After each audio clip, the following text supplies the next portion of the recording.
you can impress upon other people in a sales conversation what you want very clearly through your energy.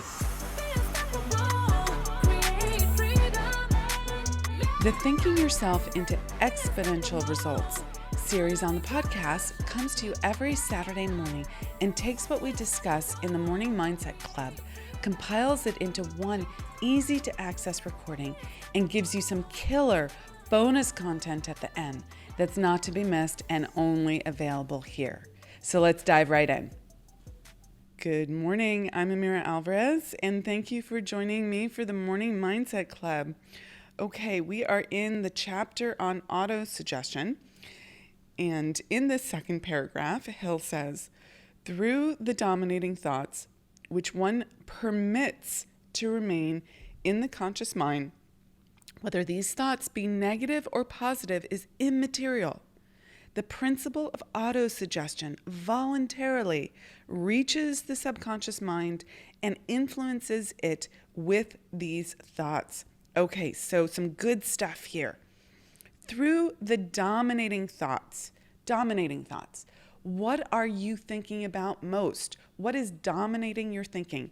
Now, here's a place where you really don't want to have rose-colored glasses and be Pollyannish and have the can-do attitude and think you're doing great. Because chances are, if you're not getting the results that you want in your life, your thoughts are dominated by something other than what's conducive to creating the results that you want. And you got to get really honest with yourself about that and not stand on ceremony, not let it mean, not defend against that, because then you don't grow and become more. Then you can't change, okay? Then you can't see what needs to grow inside of you and be improved upon. So please, take that to heart. So what are the dominating thoughts of your mind?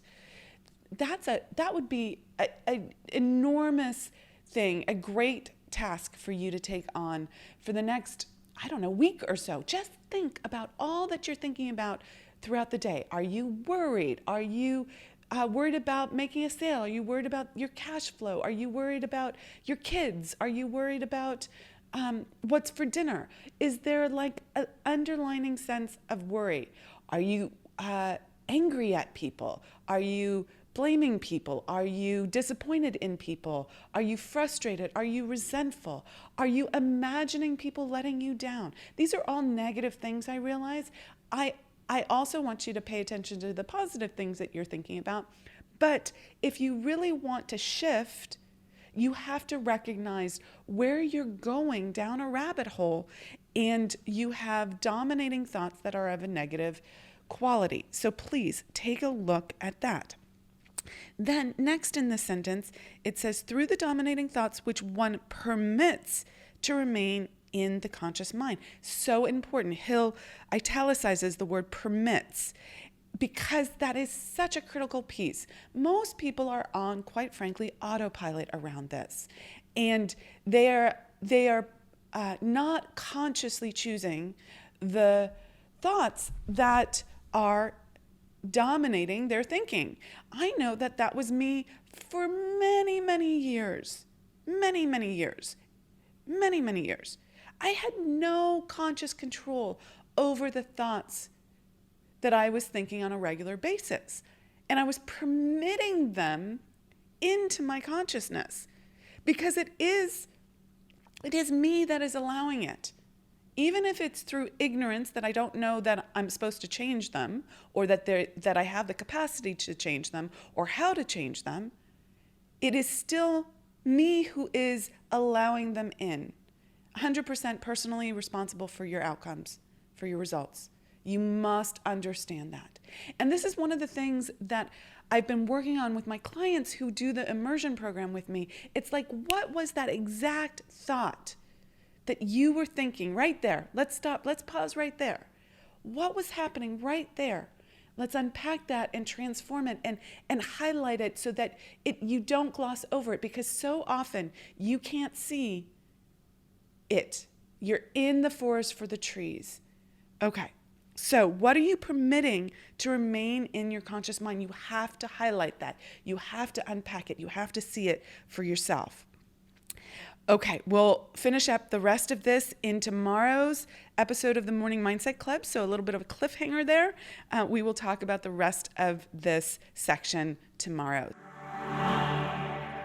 And CEO of The Unstoppable Woman, and thank you for joining me for the... Okay, we are talking about autosuggestion, and I'm going to read yesterday's quote again and add to it with another sentence. Through the dominating thoughts which one permits to remain in the conscious mind, whether these thoughts be negative or positive is immaterial. Okay, so that's important. Let's pause right there. Whether these thoughts be negative or positive is immaterial. They are your dominating thoughts. They are there all the time, okay? The principle of autosuggestion voluntarily reaches the subconscious mind and influences it with these thoughts. So it doesn't matter if they're positive or negative, it's still going to influence your subconscious mind, okay? It's not like only positive thoughts influence your subconscious mind or only negative thoughts influence your subconscious mind, okay? So that finishes out that section. Now adding to it, no thought, whether it be negative or positive, can enter the subconscious mind without the aid of the principle of autosuggestion. So he's saying here, without the aid of the principle of autosuggestion, you are suggesting it to yourself. Nothing can come inside of you except into your subconscious mind, except that which you allow, okay?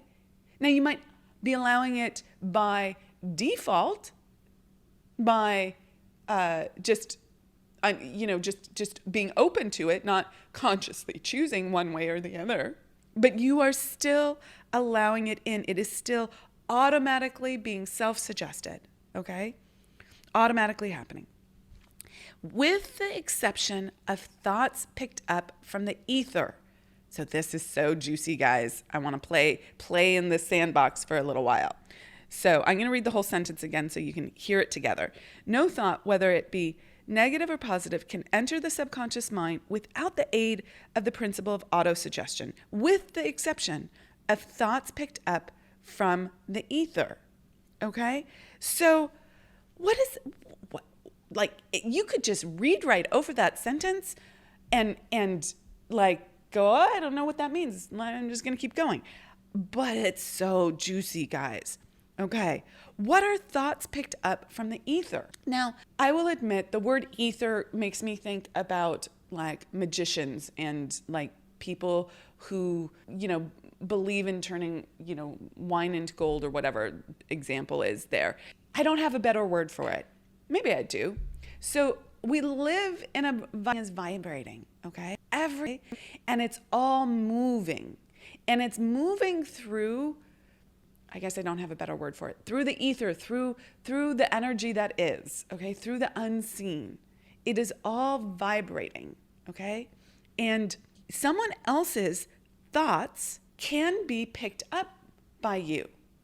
And you can direct your thoughts and they can be picked up by someone else. This happens all the time, unconsciously, but you can also make it much more conscious. Now, for this to happen, you must be on the same vibrational frequency as the other person. There must be some sort of resonance there. But the masculine essence has the potentiality, the capacity to impress itself on others, to energize a thought outward in this world. That is very, very much the masculine essence that we have. And the feminine essence is receptive and open, okay? Men and women have both, okay? It's not just that men have masculine essence and women have feminine essence. We as humans have both. And we can direct our thinking outward and impress it on others and be receptive to it. I'm sure you've had the experience of saying, oh my God, I was just thinking that, right? That is being in resonance with someone else, and you pick up the thinking. Who thought it first? We'll never know, okay? So he's saying here, no thought can enter the subconscious mind without the aid of autosuggestion, except thoughts picked up from the ether. So thoughts picked up that are out there from other people, okay? We get this a lot of times in conversations, okay? And in some ways, you could say that this is part of your environment and therefore part of autosuggestion as well. You could make an argument for that. I see that, okay? But a really interesting place to look at this for yourself, and I'll wrap on this topic, is around sales. And for those of you who are coming to the Unstoppable Woman Summit that we do, we often teach on sales, and I plan to do that at the next summit because it's such a critical piece of receiving what you want in this world. Okay, let's pause there for just a moment.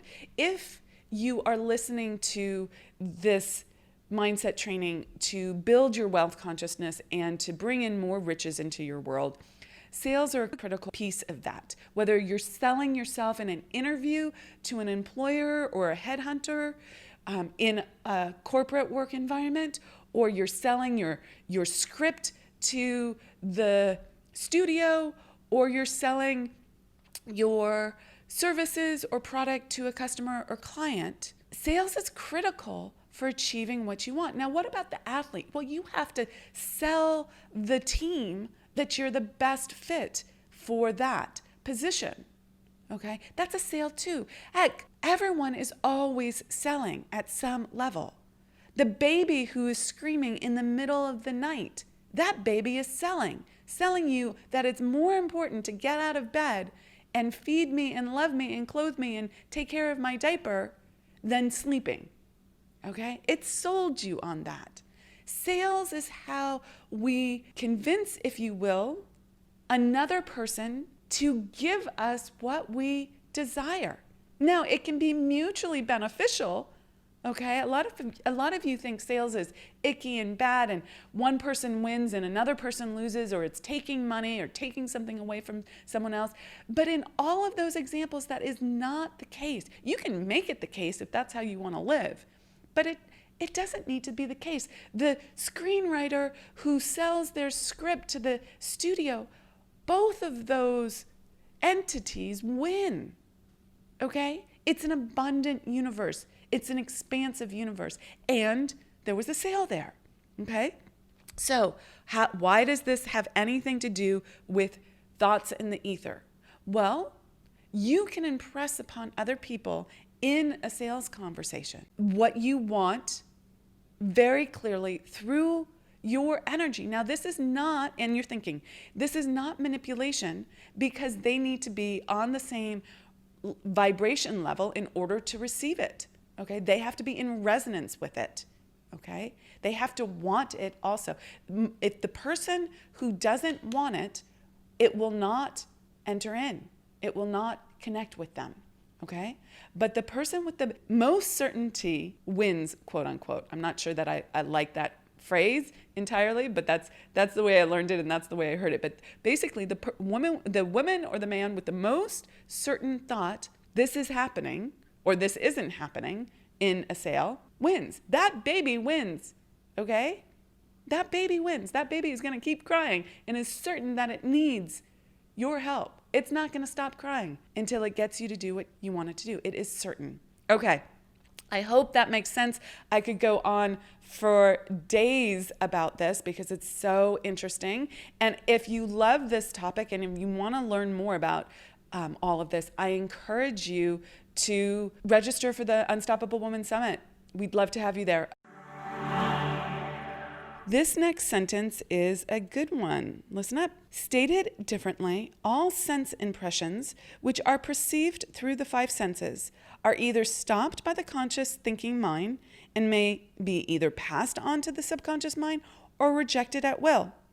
The conscious faculty serves, therefore, as an outer guard to the approach of the subconscious. This is critical to understand. Your conscious mind has the ability to accept or reject any outside stimuli and any, quite frankly, inside stimuli, any inside thinking. The subconscious mind only has the ability to accept. It does not have the ability to reject meaning it cannot say no to something that you direct towards it. It cannot say, oh, I don't like that. I don't think that's good. I don't think I want to create that. It has no ability to do that. It can only accept what you give it, which is very powerful. So you must use your conscious mind to filter, to decide what you are accepting into your life. You have the conscious ability to choose, yet most people do not. They just go down a rabbit hole of thinking, and they run off in directions that are not conducive to what they desire. So I'm calling you out here lovingly, but this is the truth. You must learn how to consciously control your mind. Are you willing to do that? Are you willing to learn how to do that? Because there's a methodology to that, and you need to learn how to do that. A quick heads up. If you're loving this material, you can access the full Success and Wealth Consciousness program we have to help you achieve your big financial goals and life dreams for free at theunstoppablewoman.com/mindset-club. You will have access to daily trainings and mindset practices to help you stay focused, clear, and in action. So go get it at theunstoppablewoman.com/mindset-club. On the chapter of autosuggestion, I am going deep into this chapter because it's so important, guys. It's so critical. So this may sound repetitive, like you said that already. Why are you saying that again? Because you need to hear it again. Hey, guess what? I am engaged in autosuggestion with you, okay? Automatic suggestion. You are allowing this into your brain. And that is a good thing because you must understand this, and you cannot hear it too many times. And every time you hear it, you will hear it from a new level of awareness and take something new away from it. Repetition is the mother skill. It is the foundational skill that builds on everything else. If you listen to something over and over again, if you engage in an idea over and over and over again, you will understand it at a massively different level and therefore be able to work with it at a massively higher level. So hearing things once, doing things once is not the means to excellence and mastery and greatness, okay? Repetition is the mother skill. Okay, so Hill goes on here to say, nature has so built man that he has absolute control over the material which reaches his subconscious mind through his five senses. Although this is not meant to be construed as a statement that man always exercises this control. In the great majority of instances, he does not exercise it, which explains why so many people go through life in poverty. Boom, mic drop, okay? In the great majority of instances, he does not. It's talking about us, guys. Does not exercise it. That control, okay, that decision-making factor, that conscious control, that power to choose. In the great majority of instances, he does not exercise it, which explains why so many people go through life in poverty. This is a huge clue. What are you allowing yourself to think? Think about that. If you've been following this several episodes ago, I asked you to track your thinking throughout the day. Heck, just do it for 15 minutes, half an hour. Do it for an hour. You will see the extent to which your thinking is not leading you to what you desire. There are these little thoughts that come up. Think about the thoughts. I know that sounds funny. Think, though. You have that thought. Think, is that leading me to what I want or what I don't want? Now, you might start arguing in your head, yes, but, whoa. Hold it right there. It's very clear cut. This is one of the binary things in life. It's a yes or a no. Is that thought, I don't care if it's justified, is that thought leading you to what you desire? Is it going to give you what you desire? If it's a complaint, if it's a he did this to me, she did that, if it's any of those kind of down the rabbit hole resentments, complainings, I just made up that word, arguments in your head, it is not leading you towards what you want. It is entertaining you in the fashion that you are accustomed to. And you must change your thinking. Hill says, you were instructed in the last of the 6 steps described in the chapter on desire to read aloud twice daily the written statement of your desire for money and to see and feel yourself already in possession of the money. By following these instructions, you communicate the object of your desire directly to your subconscious mind in a spirit of absolute faith. Through repetition of this procedure, you voluntarily create thought habits which are favorable to your efforts to transmute desire into its monetary equivalent. So, he's saying here, he's reminding you that one of the 6 steps was to read aloud twice daily the written statement of your desire for money and to see and feel yourself already in possession of it. So most people, well, let me ask you this. How many of you are doing this? Are you doing this every day? Are you doing this twice daily? If you are not, just recognize that. I found this one of the hardest things to get into the habit of doing. The subconscious mind has an insidious way of distracting you from the thing that's going to help you get what you consciously want, but is a change from what you've experienced up until now. And it will do this in very insidious ways, and it's insidious because it's in ways that you agree with, not that you disagree with. So for me, I would say this is too simplistic. This is too basic. I need it to be more complicated. I need it to be more elaborate. And then I would not do it. I would somehow get distracted by it. I would also do things like, am I doing it right? Do I have the right words? Are the words correct? And then I would drop it for some reason, right? That would be enough to distract me and pull me off course. Or I'll do this instead, or I'm not in the mood. Oh, that was a big one for me. I'm not in the mood. I'm too tired. Or another one was out of sight, out of mind. I conveniently didn't leave my gold card in a visible place. Isn't that interesting? Isn't that interesting? Okay. So you want to do this anyway, whether you are in the mood for it, have the energy for it, feel like doing it. You want to see the ways that you are pulling yourself off course from doing it. If you're not doing it, your subconscious mind is pulling you off course for doing it, because if you are in this program and you've been listening to it, you will the teachings in it, and you believe the teachings in it. If you don't believe the teachings in it, I can't help you. Okay? But if you're like, yes, this makes sense, autosuggestion makes sense, then you must do this, and you must be aware of anything that's pulling you away from doing it and call yourself out for that.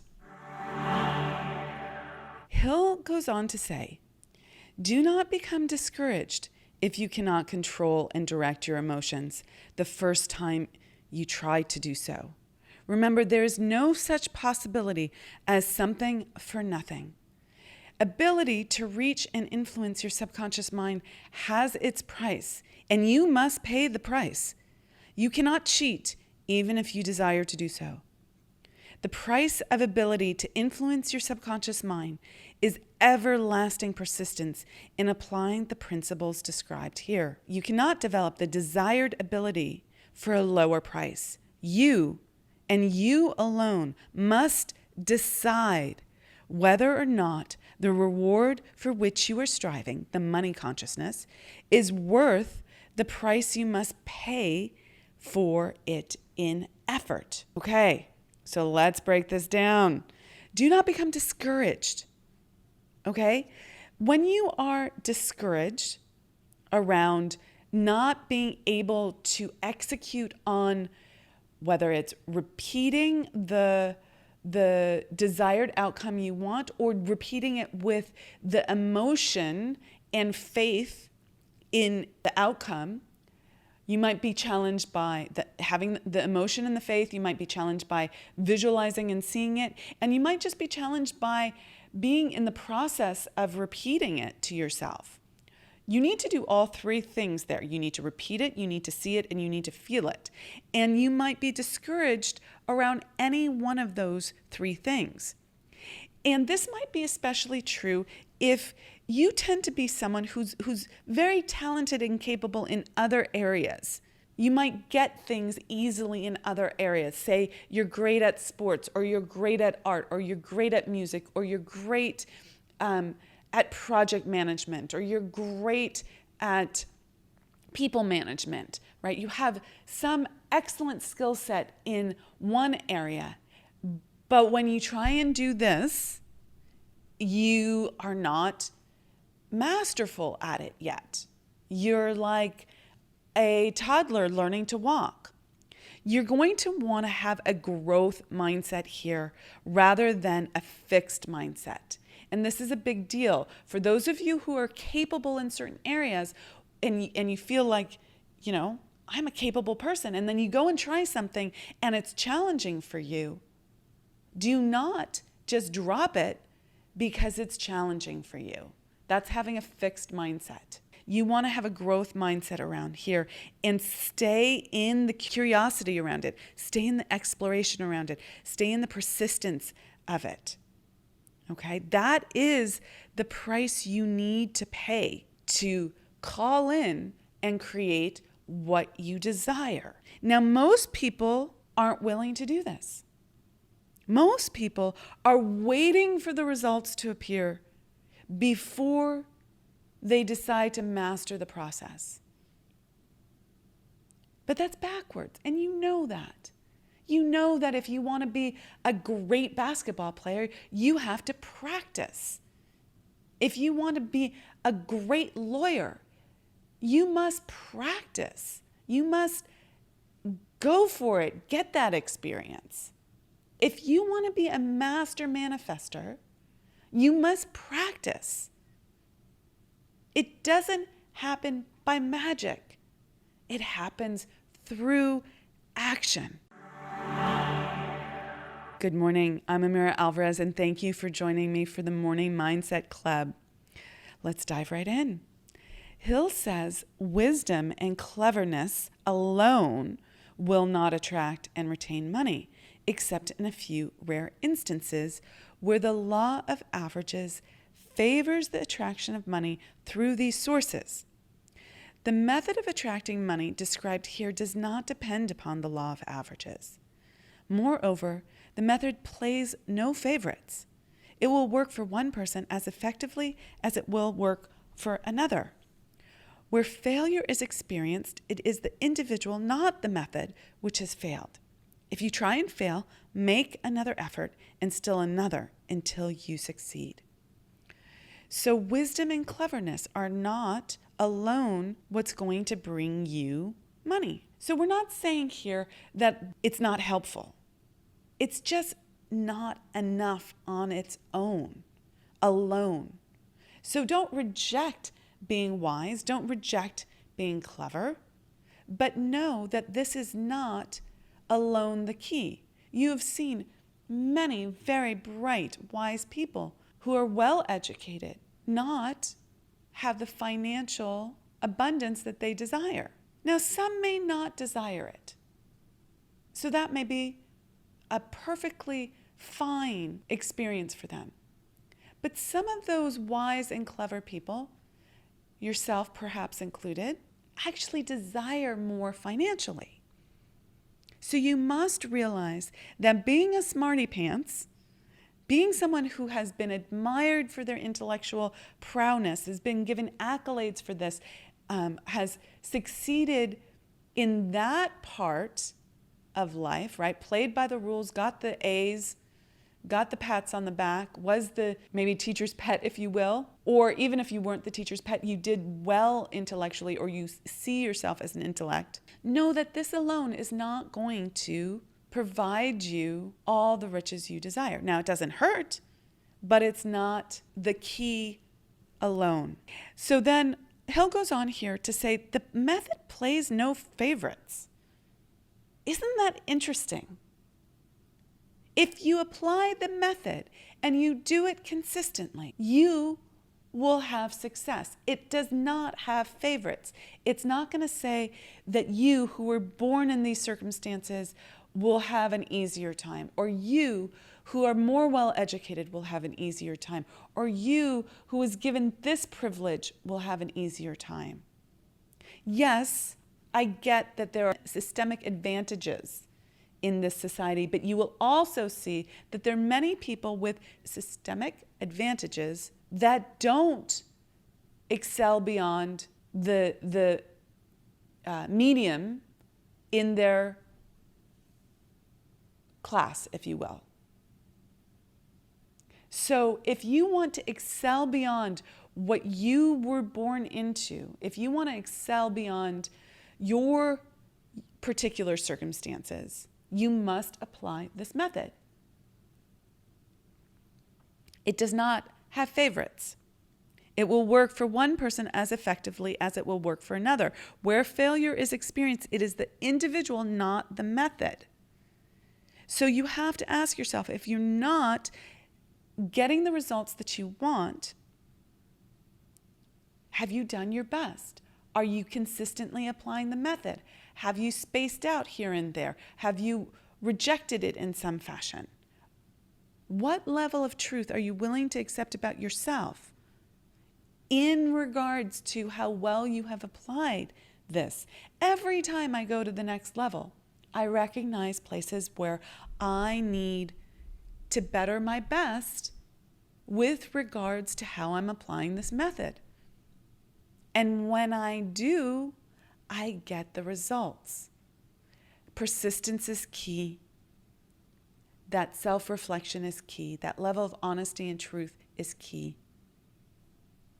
So today, I want you to ask yourself, how might you apply this method at a higher level? Okay, with that, I'm Amira Alvarez. Be unstoppable and slay the day.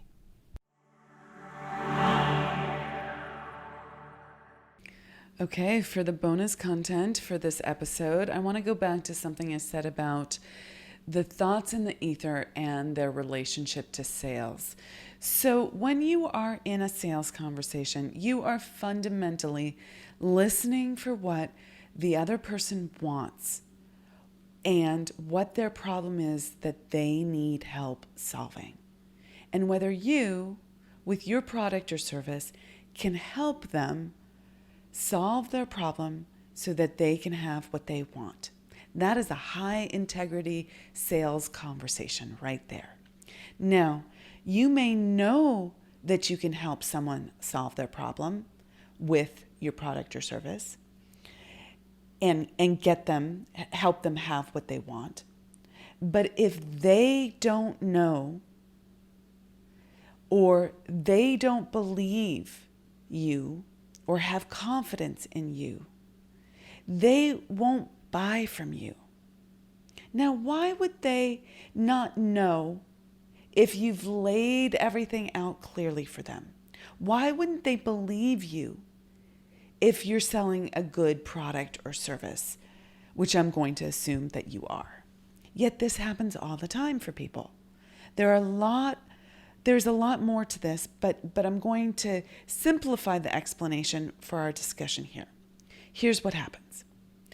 If you have a double bind, this is when you have an internal conflict with what you are doing, and it gets communicated non-verbally and is impressed upon the other person through your energy, through your impression of that thought. So that double bind is two thoughts: a conscious thought, I want to make the sale, a subconscious thought that says it's wrong or bad for some reason. And when you have that disconnect, that double bind, that is what's going to get communicated non-verbally, energetically to the other person. It's a double bind thought, and it is what is going to kill the sale, and it gets impressed through the ether, if you will, to the other person. And it is a subconscious thought that you have that is being impressed upon the other person, and they pick up on this. You are unconsciously doing it, but it is happening nonetheless. Now let's reverse this. Let's say that you have no double bind, that you are 100% absolutely clear and confident in your ability to solve the person's problem with your product or service, and thus help them get what they want. You're not worried about letting them down or your ability to deliver. You're not worried about the price that you're charging. You're not worried about growing your business or taking on more business. You are absolutely clear and confident. Now that clarity and confidence is what's being communicated or impressed to the other person. And the other person then becomes more certain, more clear, and more confident in their decision to buy from you. You have impressed that upon them. Because most people are scared of making a mistake when they buy something. They're scared of wasting money, losing money, that it's going to run out. And they want to have a high level of certainty, clarity, and confidence when it comes to purchasing. And if you can impress that upon them, you will raise the likelihood and make it almost impossible for them to say no, because they will be so clear, so confident, and want to buy from you. It will make the sale that much more easy.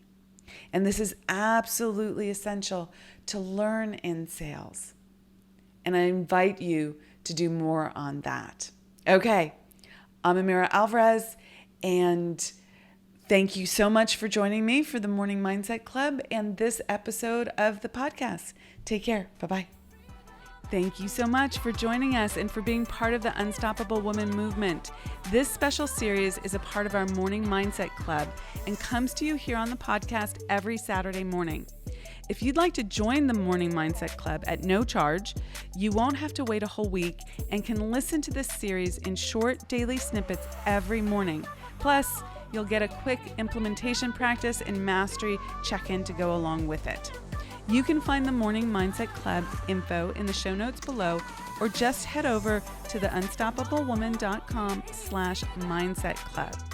And as always, please share this podcast with 2 or 3 women who are ready for exponential growth and exponential wealth. And if you're game, we always appreciate a review on iTunes. That really helps us reach and elevate more women. Thanks so much, and be unstoppable.